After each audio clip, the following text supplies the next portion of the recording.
Version 6 has been confirmed a while back, and in a similar fashion to how they introduced most of the Nadland roster back in late version 4, in late version 5 we were acquainted with the key units of interest that will be arriving in Nod-Krai. What's interesting about the roster this time around is that unlike Nadland where they brought in all originals, Nod-Krai features a cast of newcomers like Nicole, Aino, Llama, and Never, in addition to characters we already knew of but were unsure as to when Hoyo would pull the trigger on Chekhov's gun, like Alice, Colombina, Durin, Sandron, and Dad who finally came back from the store, Varka.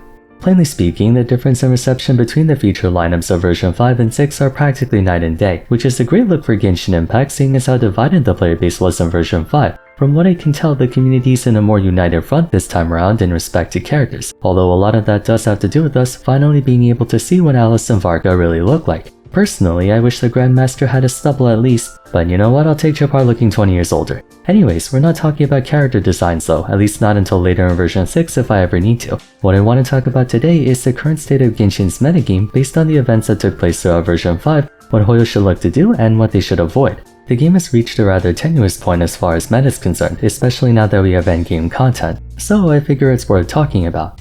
When Honkai Star Rail brought out Pure Fiction back in 1.6, people were pleasantly surprised to see 2 rotating endgame modes, contrasting from Genshin Impact having only 1. The difference in how Pure Fiction operated compared to Memory of Chaos was appreciated by characters who better excelled at clearing waves of enemies, allowing for the roster to reach a more balanced condition. Then when Apocalyptic Shadow came out, a greater focus was placed on boss killing, which originally was intended to help out the more single-target focused characters, although a lot of good that did.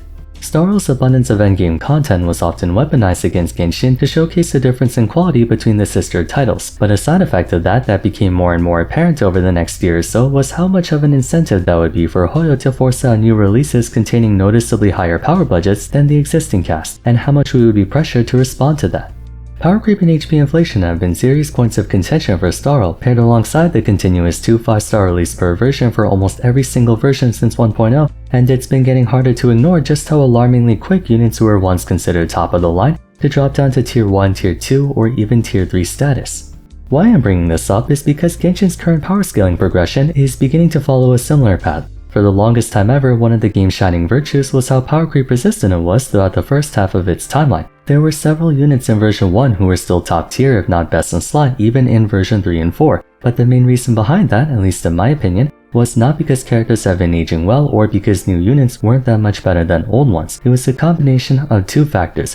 1. Up until only recently there was enough room for units to get in bed with each other even if a new unit came out that may initially appear to challenge their position. The most noteworthy example would be when Yelan came out. People thought she would be the one to knock Xingqiu out of relevance by superseding him, but thanks to most teams consisting of 3 supports and 1 DPS, players simply went about the idea of just putting them together and shoved someone else out instead. The functional differences also aided in better distinguishing one character from another, in this case Yelan being more damage oriented while Xingqiu was more reaction centric. It took an exceedingly long time for enough characters to come out to where support would have to worry about losing the seat at the table since there was a sufficient enough buffer in between those points. But with the game now crossing over 100 playable units, there are multiple options for a party that all equally contend with each other, explaining why recent characters have considerably higher power budgets than older ones. Here's another way to explain it. Picture the gold standard of power boosting being Bennett. Broadly speaking, all supports concerned with augmenting their DPS's own power were being compared against him. The next one that came out would be give or take Kazuha, whose main competition was Bennett. Then the next hypercarry DPS support to be released was Yelan, who had to compare against Kazuha and Bennett. In this hypothetical team, neither Kazuha nor Yelan posed a threat to Bennett or any support's market share because all of them could comfortably work together. But then we started getting more supports like Farina, Silali, Shilonen, Iansan, so on and so forth. At the same time, there's still only 3 spots in this proverbial game of musical chairs. Subsequently, Hoyo's trying to give more power to new characters because the amount of indirect competition is growing. Sure, off-field Mavuika and Yelan are far from in the same niche, but if the overall goal is to power up your team's DPS, then one way or another they do have to compete against each other.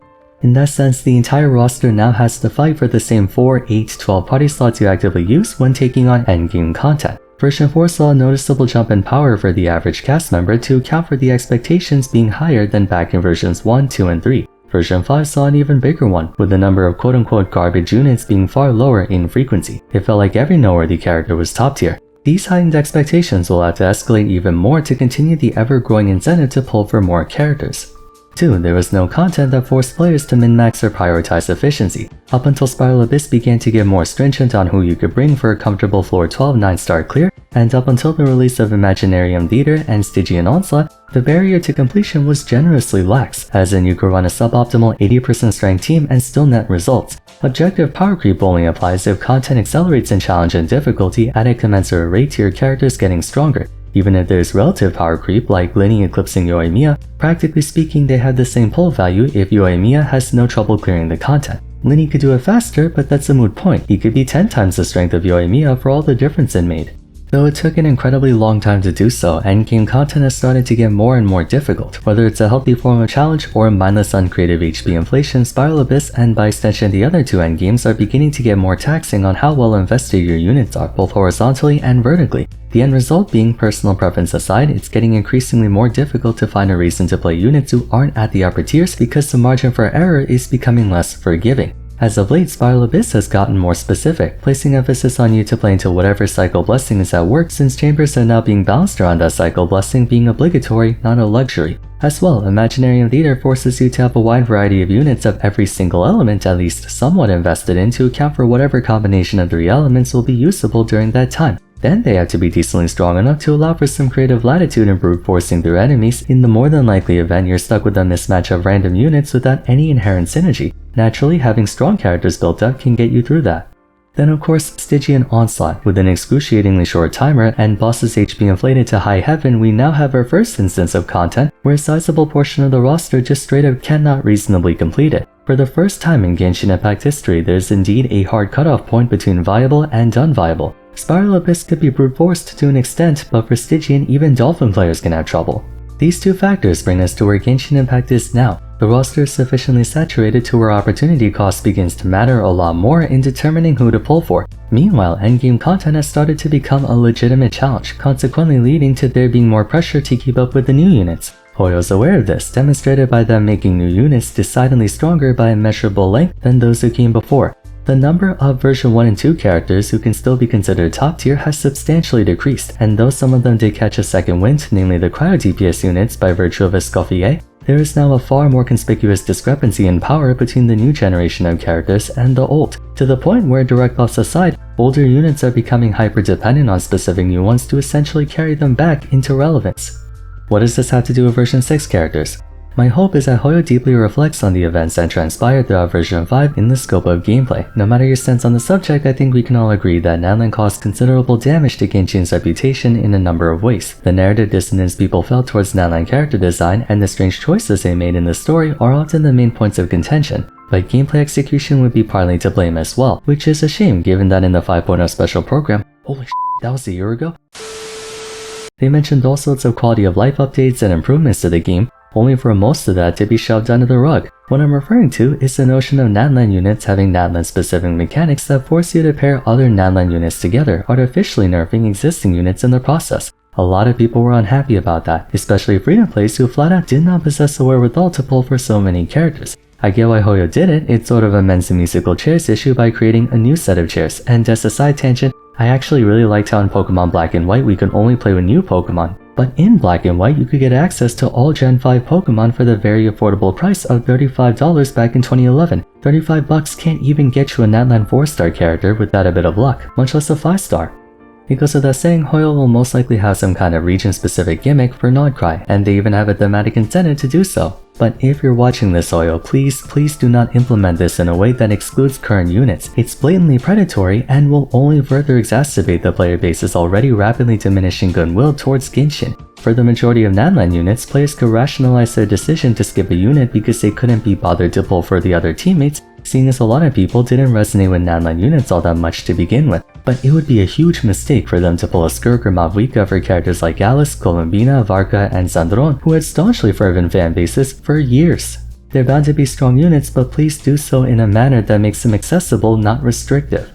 For that matter, there's the further question of power creep. If version 5 was the biggest collective leap in strength from version to version thus far, I can only imagine version 6 will be even more so. The past 2 years have been mostly hypercarry focused, which is all good and well, mind you. Not every unit needs to play towards a certain reaction. But the one downside of releasing a bunch of hypercarries is that the main appeal they have is big numbers, accelerating the rate of power creep when damage is the only metric for comparison. There are a few ways they can navigate this to still make exciting units without necessarily having to push the needle too much. Personally, I wouldn't mind if they went back to elemental reactions for a time. Just recently, with the advent of Anefa, they made a new elemental reaction, marking the first time since Dendro that we've gotten one. I mean, technically it's a conversion of an existing reaction like Nilu's Bountiful Course, not a universal one, but we still have a number of different reactions we can work towards that haven't been explored yet, for example Geo and Dendro, or Arrow and Geo. Maybe create triple reactions like how they did for Bloom, where you can apply Pyro or Electro for Virgin and Hyper Bloom respectively.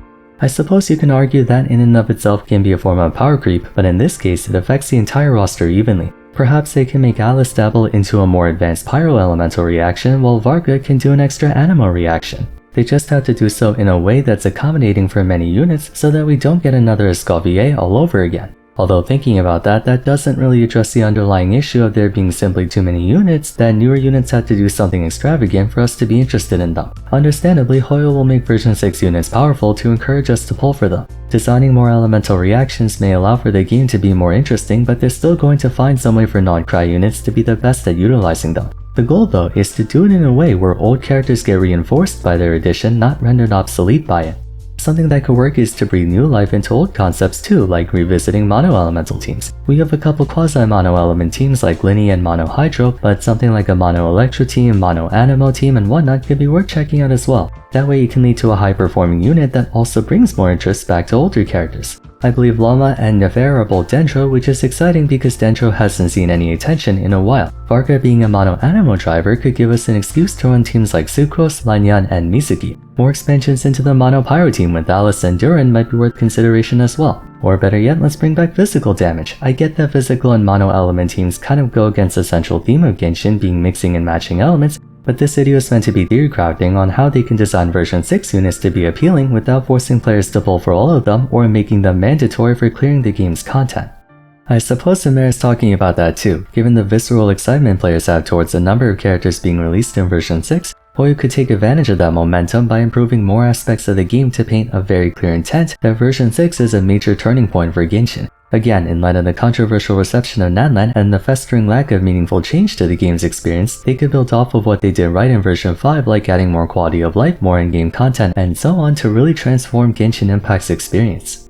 A more strategic endgame would be nice. We have Spiral Abyss being the general one, Imaginarium Theater being the horizontal investment one, Stygian Onslaught being the vertical investment one, but maybe some other endgame modes that aren't boss rushes, like a defense mission for example, where sustain and crowd control matter more than DPS. Really, anything that rewards creativity over power would be a great addition to Genshin and a way to manage power creep.